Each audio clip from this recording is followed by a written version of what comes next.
우리 함께 보실 하나님의 말씀은 신약 성경 에베소서 6장 13, 14절 2절 말씀입니다.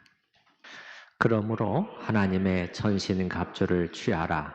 이는 악한 날에 너희가 능히 대적하고 모든 일을 행한 후에 서기 위함이라.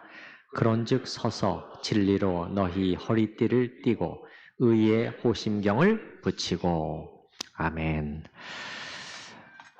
우리의 싸움은 영적인 싸움이라는 것을 계속 말씀드려 왔습니다. 보이는 사람들과 맞붙어서 싸우는 것이 아니요, 보이지 않는 영역에서 전개되는, 특히 우리 깊은 내면의 세계 속에서 진행되는 일이에요. 그래서 우리는 죄와 싸우고 또 세상 욕심과 싸우고 또 악한 영적인 세력들과 싸우고 있는 것이지요. 오늘 본문 13절은 그러므로 라는 단어로 시작하네요. 무슨 뜻이겠습니까? 그 앞에 있는 구절들 바로 그것 때문이죠. 앞에서 뭘 말해줬죠? 사도는 뭘 가르쳐줬죠? 우리의 적이 마귀와 그의 앞잡이들이 이러이러한 존재들임을 알아야 된다. 어떤 존재들이었죠? 세 가지 단어로 요약했습니다. 본문에서는 첫 번째는 능력이 있다. 두 번째는 악하다. 세 번째는 교활하다. 기억나시죠? 이런 존재들이기 때문에 우리가 잘 대응하지 않으면 안 된다.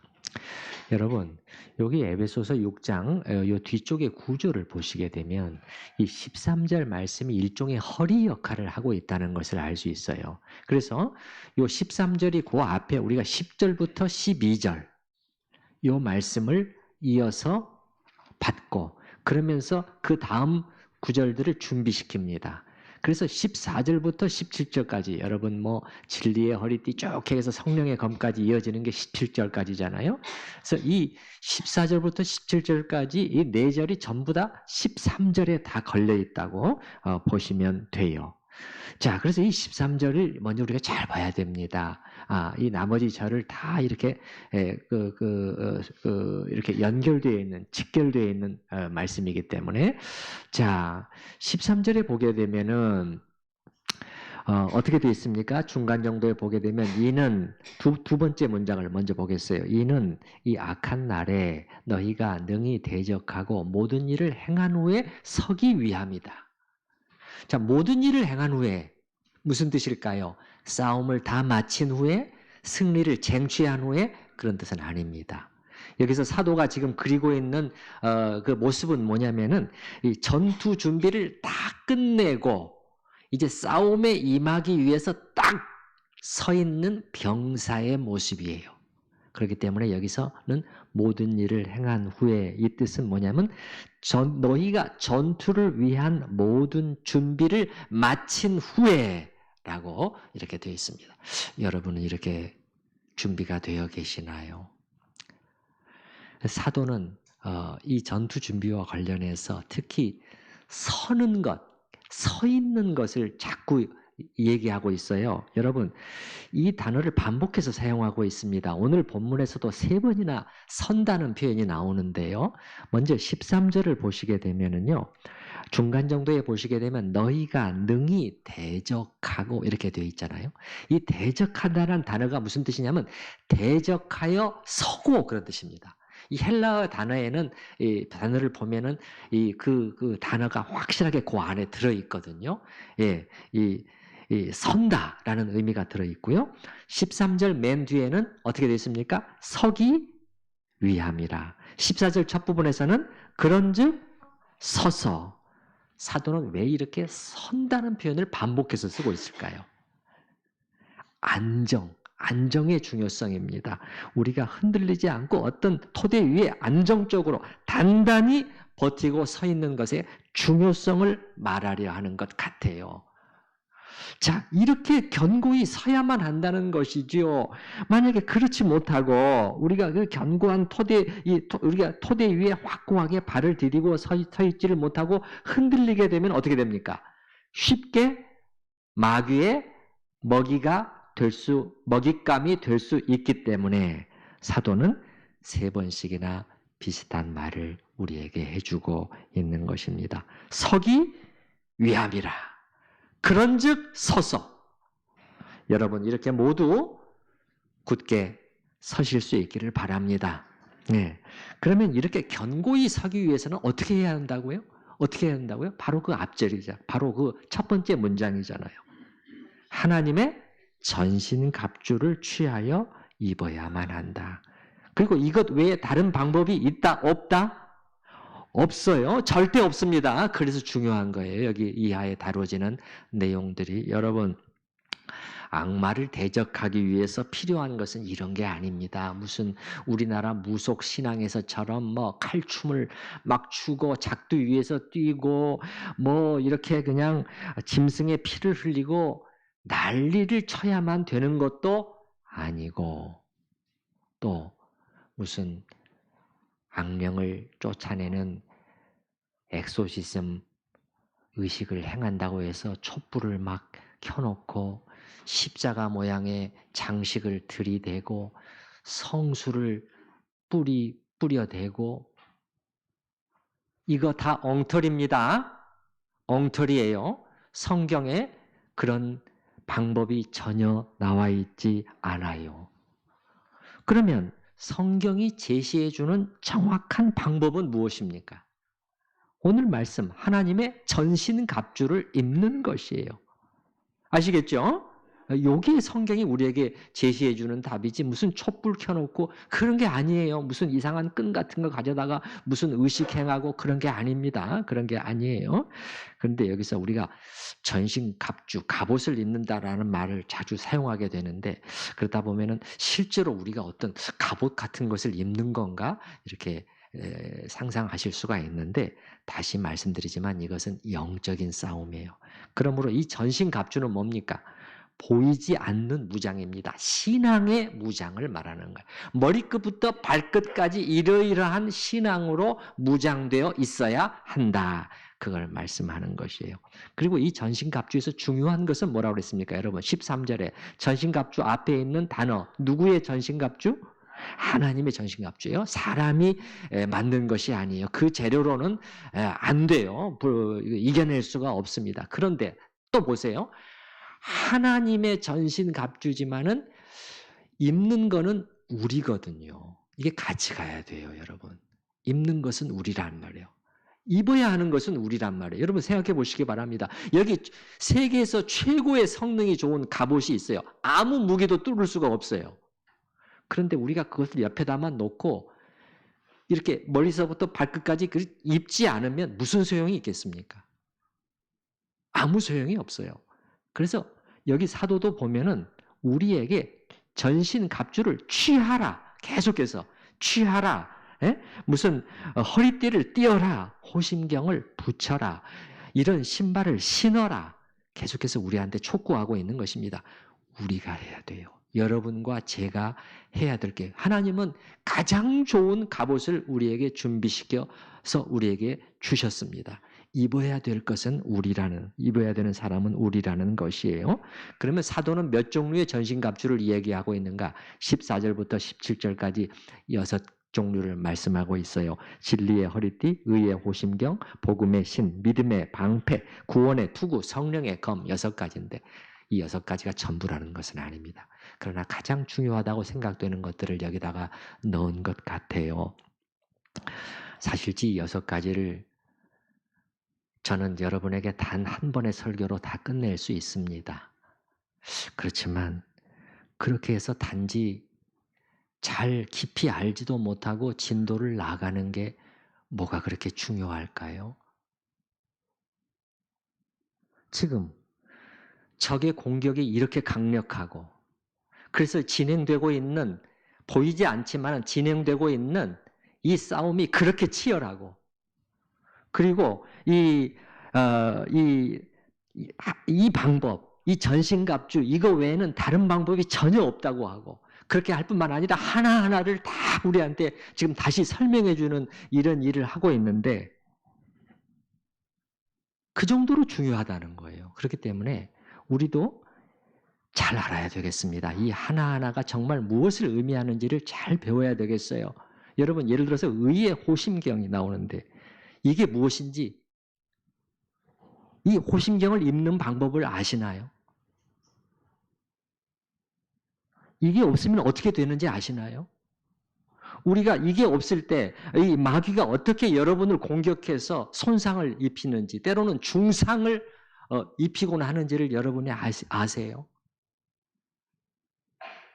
잘 알아야 돼요. 그렇기 때문에 유진 피터슨 목사는 이 부분을 이렇게 풀었으면서 어떻게 표현을 했냐면 이 무기들의 사용법을 익히십시오. 이렇게 그렇게 풀어 써봤는데요. 이 무기들의 사도는 이 무기들의 사용법을 여러분이 잘 착용해서 잘 익혀서 써야 된다. 그렇게 말씀하고 있단 말이에요. 그래서 우리도 이 사용법을 잘 익혀야 되겠습니다. 자, 먼저 14절에 진리로 너희 허리띠를 띠고 이렇게 되어 있습니다. 참고로 일부 주석가들은요. 진리로 이렇게 번역하고 해석하는 것보다는 진실함으로 너희 허리띠를 띠고 이렇게 잠깐 다른 의미죠. 이렇게 해석하고 번역해야 된다는 그러한 학자들도 있지만 우리말의 이 번역이 더 정확하다고 봅니다. 진리라고 번역하는 게 정확해요. 훨씬 더. 그래서 영어 성경들도 한결같이 다 진리로 번역을 해놨어요. 그리고 여기 나오는 진리는요. 어떤 한두 개의 특별한 진리를 말하는 것이 아니라 성경 전체의 진리라고 생각하시면 되겠어요. 자, 진리의 허리띠입니다. 따라서 해보십시다. 진리의 허리띠. 당시 로마 병사가 착용했던 허리띠는요, 단지 장식품이 아니라 필수품이었습니다. 필수품이었어요. 예. 어떤 주석가들은 여기 나오는 허리띠는 그 당시 로마 병사의 복장 중에서 좀 튜닉이라고 부르는 일종의 속옷을 고정시키는 역할을 했다고 말하는 분들도 있는데 그것보다는 더 정확한 것은 겉옷을 두르는 이 혁대, 그거라고 보는 것이 훨씬 더 맞습니다. 자, 14절에 허리띠를 띠고, 이 말은 띈다는 것은 뭐냐면 어떤 의미를 내포하고 있냐면은 너희 혁대를 졸라 매고 잡아당겨 조인다는 이런 의미가 내포되어 있습니다. 그래서 진리로 너희 허리띠를 띄어라, 이 말은 뭐예요? 너희 허리를 진리로 졸라 매어라, 이런 거죠. 졸라 매어라. 허리띠는 어떻습니까, 여러분? 이 벨트는 꼭 조이면 어떻게 됩니까? 꼭 조이면 좀 안정감이 생기고 그리고 좀 이렇게 좀 자신감도 주고 뭔가 힘이 나오죠. 만약에 우리가 그렇지 않고 이게 느슨하게 풀어져 있거나 아예 없거나 그러면은 좀 허전하고 좀 뭔가 힘을 주기가 어렵잖아요. 예. 그런 의미를 가지고 있고 또 허리띠를 조인다는 것은 어떤 행동을 딱 준비하고 임하는 그런 거하고 관련 있는 그런 표현이에요. 우리는 뭔가 중요한 일을 시작하려고 할 때 허리띠를 조입니다. 그렇죠? 예. 우리가 뭐 허리띠를 졸라맨다고 하면은 보통 많이 쓰는 표현은 뭐예요, 여러분? 그 양식이 이렇게 좀 부족할 때 내핍 생활을 할 때도 허리띠를 졸라맨다 그런 표현을 쓰지만은 여기서 나오는 표현은 그런 의미는 아니고 행동하기 위해서 준비를 갖추는 자세를 말합니다. 그래서 좀 긴장할 필요가 있을 때 제가 지금 이 예배 자리에 나올 때 이 중요한 자리에 설 때 이걸 벨트를 한 번이라도 더 단단히 조이면 조였지 반대로 하겠어요, 여러분? 그렇잖아요? 예. 이걸 풀 때는 어떤 때입니까, 여러분? 풀 때는 일이 다 끝났다. 좀 쉬거나 잠자리에 들 때 이걸 풀죠. 그렇죠? 예. 그래서 약간 긴장해야 될 때, 그때 이 허리띠를 띈다는 표현을 쓴다는 거예요. 예수님도 영적으로 잠들어 있지 말고 신랑이 언제 올지 모르니까, 주인이 언제 올지 모르니까 깨어 있어라고 할 때 허리띠를 띄어라 이렇게 표시를 해요. 허리띠를. 제가 그 부분을 읽어드려 볼게요. 허리에 띠를 띠고 등불을 켜고 서 있으라. 다시 한번 허리에 띠를 띠고 이렇게 잡아매는 거예요. 이렇게 조이는 거예요. 등불을 켜고 서 있으라. 너희는 마치 그 주인이 혼인집에서 돌아와 문을 두드리면 곧 열어주려고 기다리는 사람과 같이 되라. 우리가 육체의 잠은 자야 하고요. 우리 신체의 허리띠는 때로 풀러도 되겠지만 영적으로 잠들어 버리면 곤란하고 영적인 허리띠는 풀지 말라고 성경이 말씀하고 있다는 것이에요. 그리고 여기 6개가 쭉 나오는데 이 순서도 전혀 무의미한 것 같지는 않습니다. 가장 먼저 지금 허리띠가 나오고 있단 말이에요. 인간의 몸에서 여러분 허리는 어떻습니까? 육체의 어떤 힘을 결정하는 중요한 역할을 하는 부위잖아요. 그렇죠? 허리는 몸이 움직일 수 있는 축을 이루고 있다고 할 수가 있습니다. 그렇기 때문에 우리가 허리를 다치면 어떻게 됩니까? 힘을 쓰기가 어렵잖아요. 저 바닥에 물건 하나 집어들기도 매우 어렵습니다. 심하게 될 경우는 그냥 들어 누워 있어야 됩니다. 예. 아무것도 할 수 없죠. 사도가 말하는 것은 뭐예요? 진리의 허리띠. 그 말은 무슨 말입니까? 기독교의 진리가 그런 역할을 한다는 뜻이에요. 아시겠죠? 우리 가벼이 여겨서는 안 된다는 것입니다. 그리고 허리띠에는 어떻습니까? 여러분, 다른 여러 가지를 매달 수가 있죠.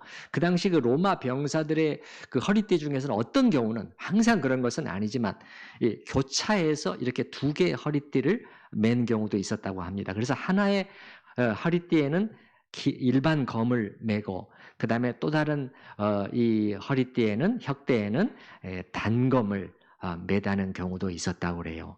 오늘날 군인들도 어때요? 군인들의 복장을 보면은 무장을 할 때 어떻습니까? 이 탄띠라고 부르는 이 두꺼운 이 혁대를 딱 매지 않습니까? 그러면 여기에 여러 가지가 이렇게 부착이 됩니다. 이 양쪽에 이 탄알집이 딱 걸리죠. 탄창을 집어넣는 탄알집이 걸리고 칼집도 매달고 수통, 판초위 이런 것들을 여기에 딱 그 고정시키잖아요. 고정시키는 역할을 하잖아요. 다른 말로 하면은 뭐냐?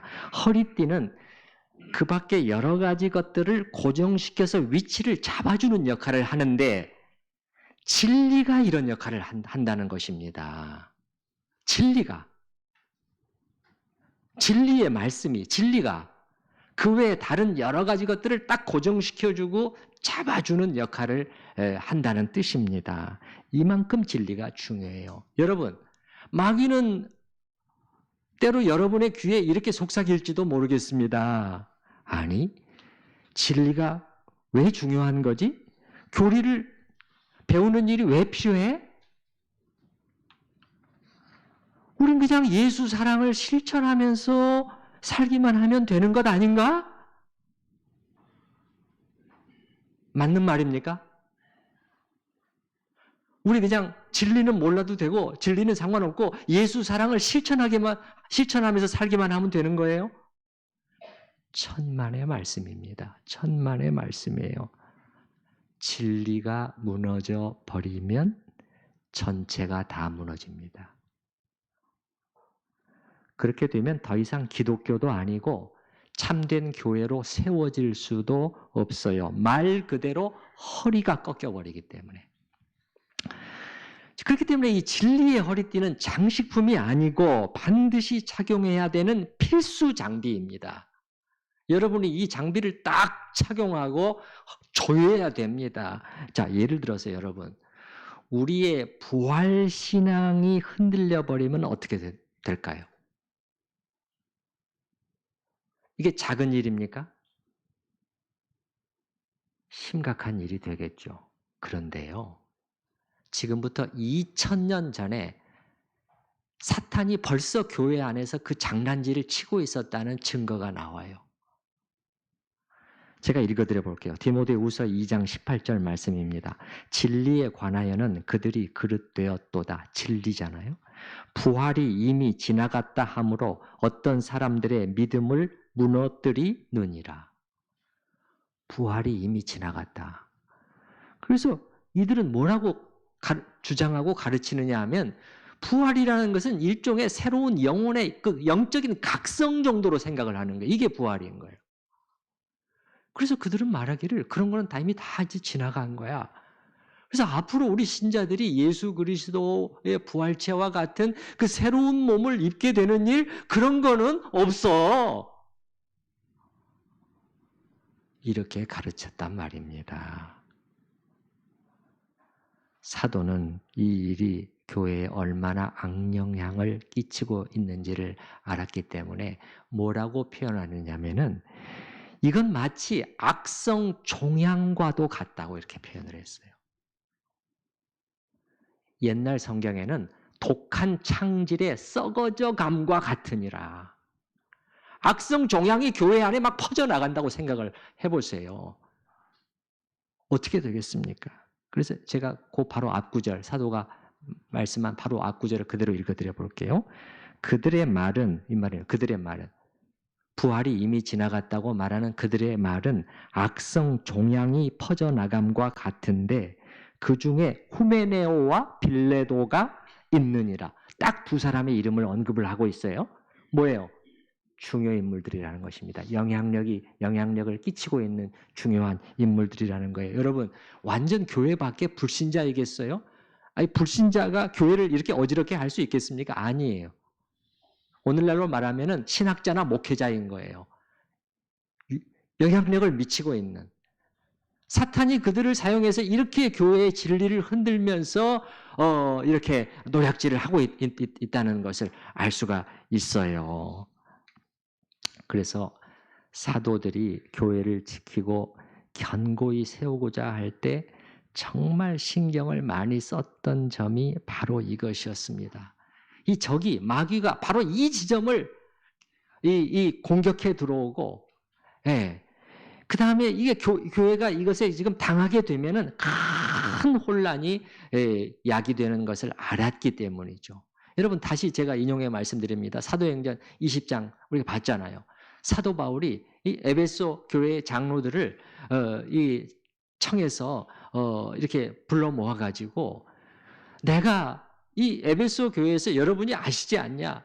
3년 동안을 밤낮 쉬지 않고 가르치고 또 가르치고 경계시키고 이렇게 해서 이렇게 세워놨지만 그러나 내가 떠난 후에 사나운 이리가 들어와서 양떼를 아끼지 않을 것이다. 사나운 이리가 누구라고 그랬어요? 마귀를 가리킨다고 그랬잖아요. 내버려 두려고 하진 않아요. 사도 바울이 세워놓은 이런 교회까지도 넘본다니까요. 그리고 사도 바울이 뭐라고 예언을 했어요? 심지어 여러분 가운데서도 내 앞에 앉아있는 여러분 가운데서도 여러분 에베소 교회 장로들이죠. 오늘날로 말하면 교회 지도자들이에요. 그 당시 장로들은 오늘날 목회자들에 더 가깝습니다. 여러분 가운데서도 어그러진 말을 하는 사람들이 일어날 줄을 아노니. 그럼 어그러진 말은 뭡니까, 여러분? 어그러진 말은 이 뭐예요? 딴소리예요, 딴소리. 진리에 관한 딴 주장, 딴 가르침입니다. 그렇게 해서 어떻게 하려고? 교인들이 자기 생각을 따르게 자꾸 미혹하는 그런 일들이 일어나게 될 것이다. 그러므로 정신을 바짝 차리고 여러분이 대응해 나가야 됩니다. 이렇게 사도는 진리에 관한 부분에서 장로들에게 부탁을 하고 있는 것을 볼 수 있단 말이에요. 그러면 이 진리를 허무는 일을 우리의 대적이 지금은 포기했을까요? 지금은 접어놨을까요?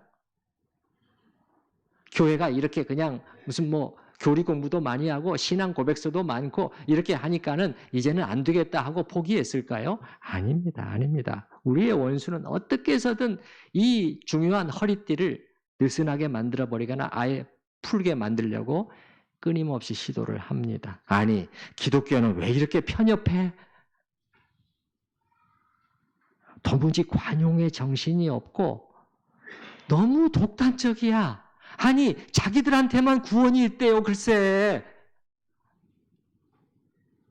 다른 모든 종교들은, 자, 여러분.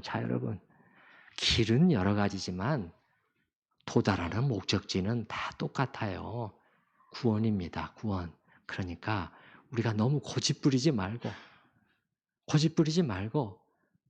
당신도 옳고, 나도 옳고, 우리가 좀 넓은 마음으로 대화를 합시다. 종교 간의 대화를 좀 합시다. 이런 식의 주장에 넘어가서 우리가 예를 들어서 예수님의 이런 말씀, 내가 곧 길이요 진리요 생명이니 나로 말미암지 않고는 아버지께로 올 자가 있느니라 없느니라?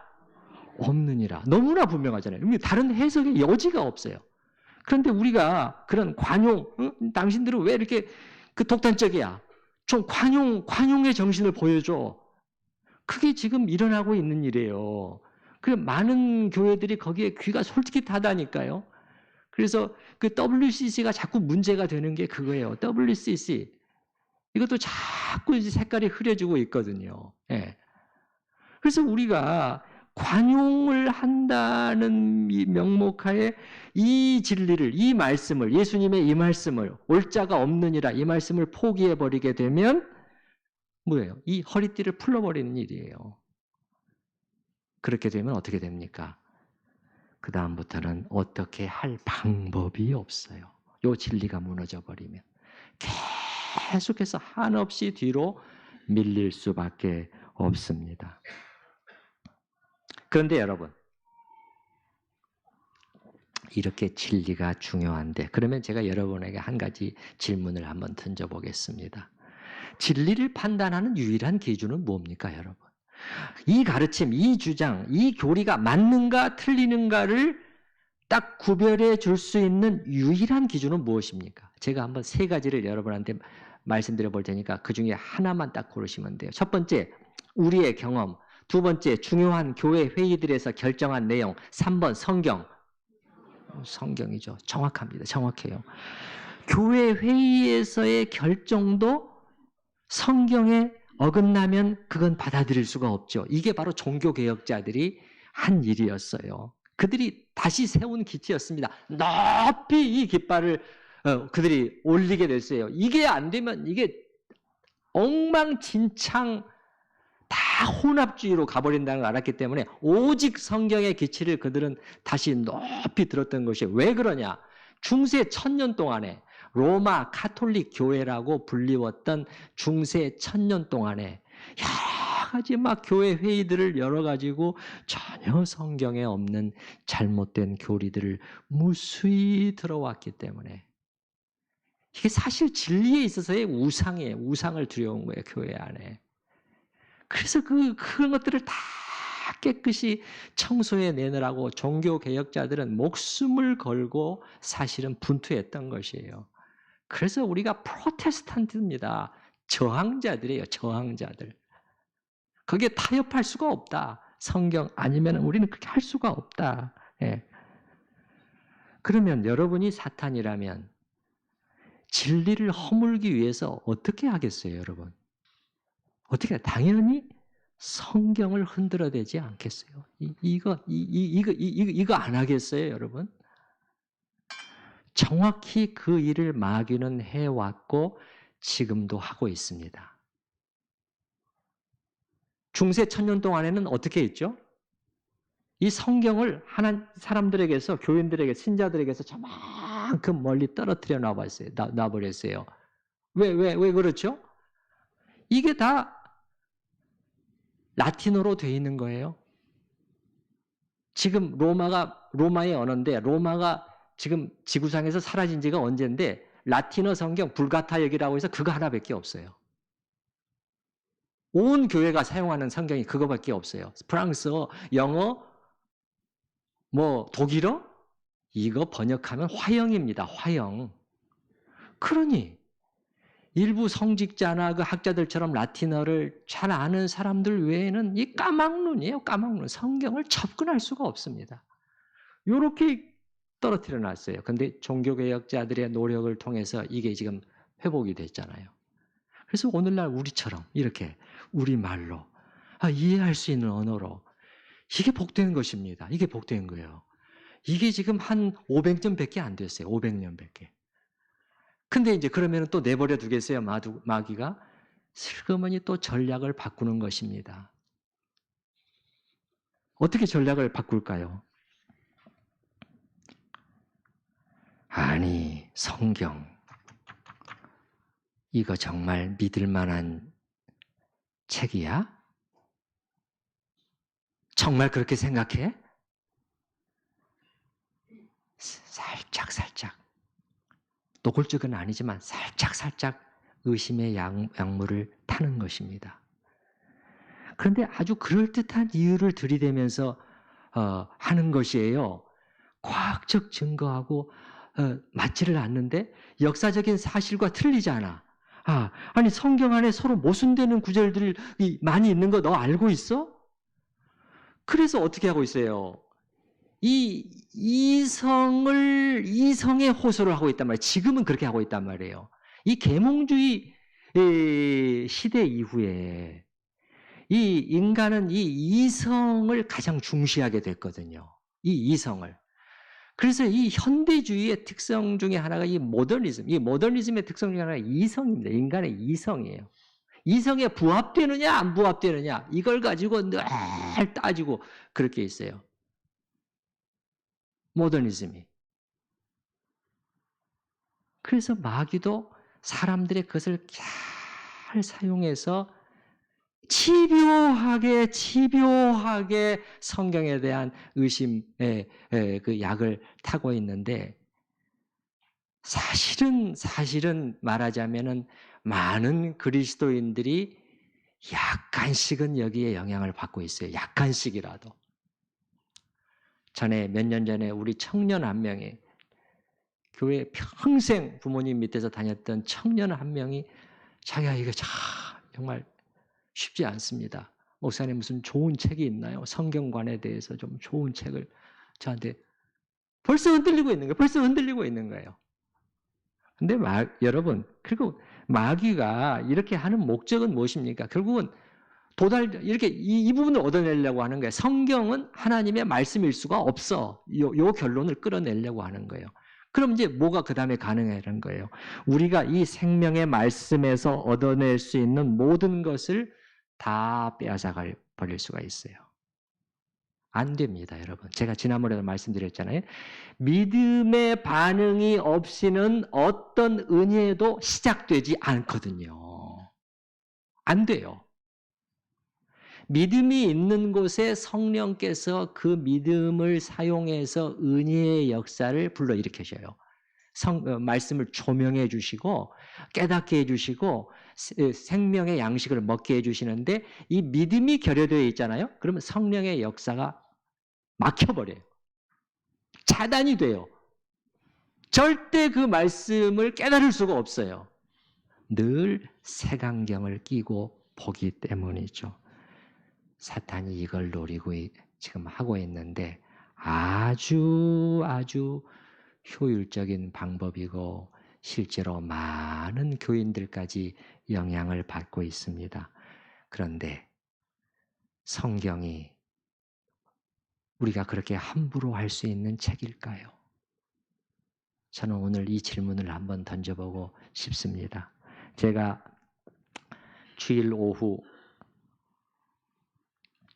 성경 공부 시간에는 좀 제 개인적인 이 경험을 말씀드린 적이 있었는데 작년 여름에 여러분이 저에게 주신 3개월간의 안식 휴가 기간 중에 제주 바다에서 돌고래를 보면서 절실히 깨닫게 된 점이 하나가 있었습니다. 먼저 영상을 누군가 이렇게 이제 제주 모슬포 근처에 출현한 돌고래들의 떼들의 영상을 올려놓은 것을 이제 보게 됐는데 이게 자꾸 보게 되는 거예요. 자꾸 이게 또 보고 그러면서 제 안에 만유의 창조주께 대한 경외심 같은 것이 일어나는 것을 느꼈어요. 그래서 안 되겠다. 내 눈으로 한번 직접 보고 싶다. 봐야 되겠다. 그래서 그런 이제 그 관광 사업을 하는 배들도 있거든요. 바다에 나가서 보여주고 예약을 해놨는데 당일날 문자가 오기를 오늘 파도가 좀 있어서 배가 못 듭니다. 취소가 됐어요. 너무 아쉽더라고요. 너무 아쉬워요. 꼭 보고 싶었는데 그래서 어떤 방법이 없을까 또 막 찾아보니까 어느 곳에 가면은 조금 볼 수 있을 수도 있습니다. 또 그래서 그 차를 타고 이렇게 제 아내랑 같이 이렇게 그 해변에 가서 이렇게 막 전혀 망원경으로 이렇게 보면서 저 멀리 뭐가 이렇게 까무잡잡 뭐가 보이면은 혹시 저건가? 또 저건가? 다 아니었어요. 다 아니었어요. 아무리 애타게 찾아도 보이지를 않고 이제 포기해야 되나 보다. 포기해야 되나 보다. 그래도 또 한번 이런 마음으로 있는데 갑자기 출현한 거예요. 갑자기 눈앞에 돌고래떼가 나타나게 된 거예요. 그래서 충분히 볼 수 있었습니다. 아주 충분히 볼 수 있었어요. 때로 움직이더군요. 혼자가 아니고 때로 움직이는데 이놈들이 이렇게 슉 이렇게 하는 것이 아니라 이 유형을 하는데 이렇게 하잖아요. 이렇게 물 위로 솟았다가 다시 들어갔다가 물 위로 솟았다가 이렇게 하는데 이게 장관인 거예요. 얼마나 신나게 헤엄을 치는지 보는 제가 신날 정도더라고요. 그런데 이 장면을 보면서 문득 저에게 오는 깨달음이 있었어요. 나는, 우리 인간은 정말 아무것도 모르는 존재로구나. 내가 그동안에 큰 착각 속에 있었구나. 이 사실이었어요. 저렇게 자유롭게 헤엄치는 돌고래들, 인간을 비롯해서 그 누구도 개의치를 않고 저 바다 위에서 마치 파도를 비웃는 것처럼, 아니 돌고래가 무슨 파도를 무서워하겠어요, 여러분? 파도를 비웃는 것처럼 바다를 마음껏 즐기면서 도도히 헤엄쳐 나가고 있는 저 돌고래 떼들. 저건 뭐지? 도대체 저건 뭐지? 저들이 지금 무엇을 느끼고 있으며 무엇을 즐기면서 저렇게 떼지어 움직여 나아가고 있는지, 이런 뭔가는 깊은 신비 가운데 감추어져 있다는 사실을 그 순간에 깨달았어요. 하나님 외에는 아무도 알 수도 없고 접근할 수도 없는 어떤 세계가 있는 거예요. 창조주 외에는 알 수 없는 그 신비에 우리 인간은 접근할 수 없음을 인정하게 되었습니다. 그렇다면 저 돌고래의 유형, 이 작은 것 하나도 내가 다 알지 못하는데 내가 뭘 안다고 할 수 있겠느냐? 우리 인간들은 뭐 그렇게 안다고 큰 소리를 쳐왔단 말인가? 사실 알지 못하는 것이 여러분 한두 가지입니까? 우리가 사는 세계는 그런 신비로 가득 차 있어요. 가득 차 있어요. 우리 사람만 봐도 그렇잖아요, 여러분. 사람만 봐도. 응? 한 생명이 어머니의 뱃속에 잉태되었다가 태어나고 그 자라가면서 일어나는 일들 여러분 보시잖아요. 제가 아이들을 키울 때 지금도 기억나는데 그 어린 아이를 침대에서 재우면서 문득문득 주님 당신은 살아계십니다 라고 제 마음속에서 외쳤던 그 기억이 나요. 예?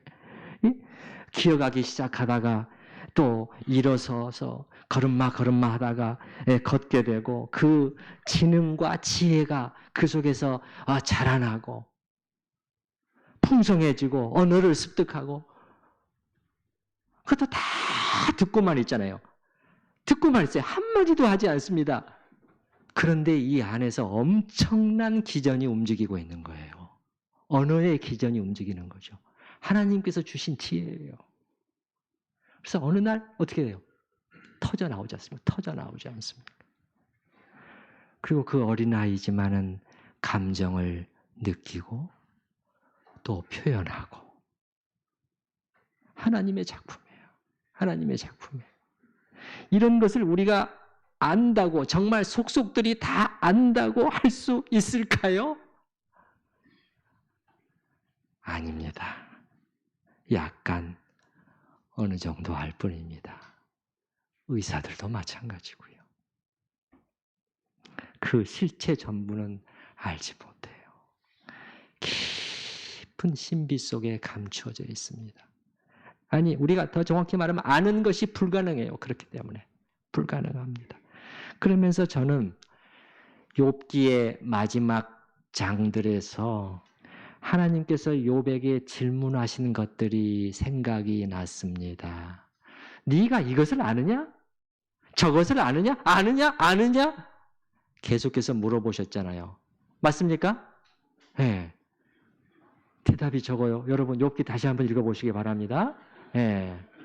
욥이 누구한테도 굴복하지 않았는데 하나님의 이 말씀이 완전히 거꾸러집니다. 완전히 거꾸러져요. 이때 물으시는 건 뭐겠어요, 여러분? 네가 정말 아느냐? 욥이 이걸 깨달은 거예요. 그러니까 하나님의 그 질문들에 내가 하나도 알지 못한다는 사실을 불현듯 깨닫게 되고 거기서 거꾸러진 거예요. 거꾸러진 거예요. 껍데기로가 아니라 어떤 일부 지식으로가 아니라 그 실체를, 그 전부를 과연 내가 알고 있는 이건 하나님만이 아시는 분이야.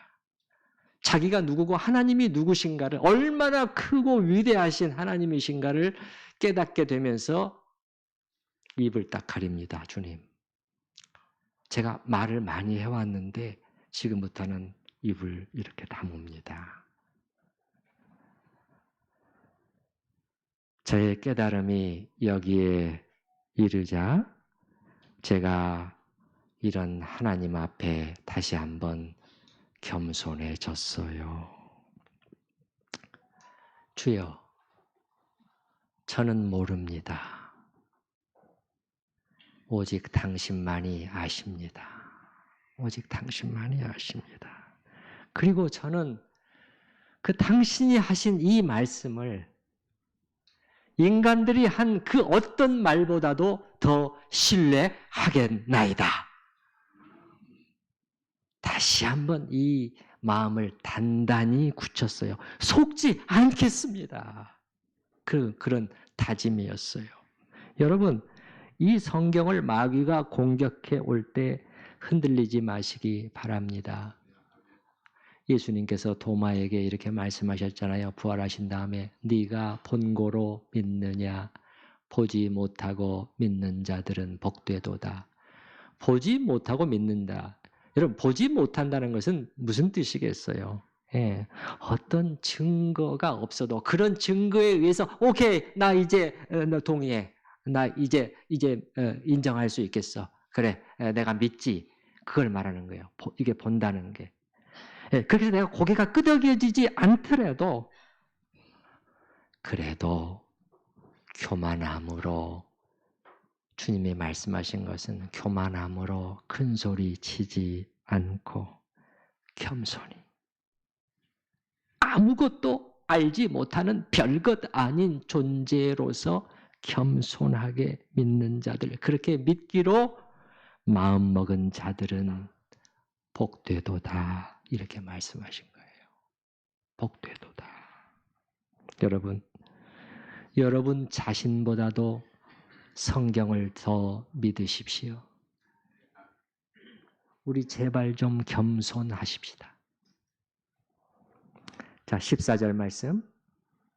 그런즉 서서 진리로 너희 허리띠를 띠고 진리의 허리띠를 조여 매실 수 있기를 바랍니다. 들은 말씀을 생각을 하며 같이 기도하겠습니다.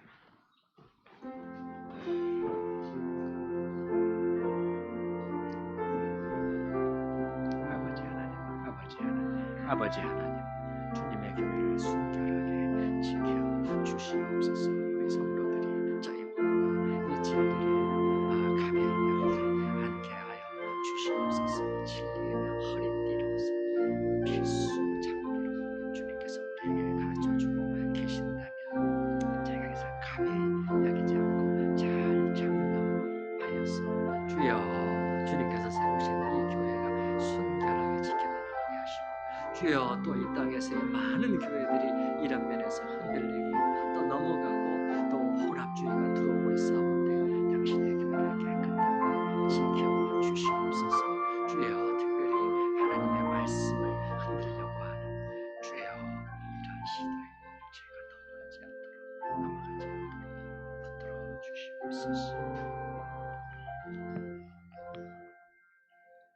마귀를 대적하고 물리치는 것은 무슨 칼춤을 추고 성수를 뿌리고 그런 것이 아니라 전신갑주, 하나님의 갑주를 입어야 하며 이 방법 외에는 전혀 없다고 분명히 못 받고 있사오니 주님 바로 여기에 저희가 창념케 하여 주시옵소서. 최고의 갑옷이, 하나님의 갑옷이 있다고 하더라도 저희가 취하여 입고 머리끝부터 발끝까지 착용하지 않으면 무용지물이 되고 많은 것을 아오니 주님, 사도가 가르쳐주는 방식을 따라서 하나하나 저희가 착용하고 사용하는 방법을 익히게 하여 주시옵소서. 우리의 대적이 특별히 진리를 공격해 온다는 것을 저희는 다시 한번 분명히 봤습니다. 그래서 사도는 진리의 허리띠로부터 시작하고 있습니다. 이게 허리띠가 풀려버리면, 허리가 꺾여버리게 되면은 이제 모든 것이 무너진다는 것을 알았기 때문입니다. 여러분, 지금도 우리의 대적은 교회를 이 점에서 공격하고 있고 혼합주의가 들어오고 있고, 그래서 많은 교회가, 많은 목회자들이, 많은 신학자들이 여기에 타협하고 넘어가고 있사온데 주여 당신의 교회를 순결하게 다시 한번 지켜 회복시켜 주시옵소서. 특히 성경이 하나님의 오류 없는 말씀이라는 것을 집요하게 공격해 들어오고, 지금 이 순간에도 우리들의 마음속에는 이게 정말 오류 없는 하나님의 말씀일까 하는 것에 대한 이 확신이 부족한 이 안타까움 가운데 있습니다. 주님, 기도합니다. 저희가 큰 소리 칠 만한 위치에 있지 않다는 것을 깨닫게 하시고 다시 한번 하나님의 말씀 앞에 겸손히 엎드리는 저희가 되게 하시고, 이 주님의 말씀에 대한 이 확신이 분명함으로 이를 통해서 생명의 샘물을 길어 마시는 은혜가 저희 모두에게 임하게 하여 주시옵소서. 예수님의 이름으로 기도하옵나이다. 아멘. 찬송가 200장 1절 3절 같이 부르시도록 하겠습니다.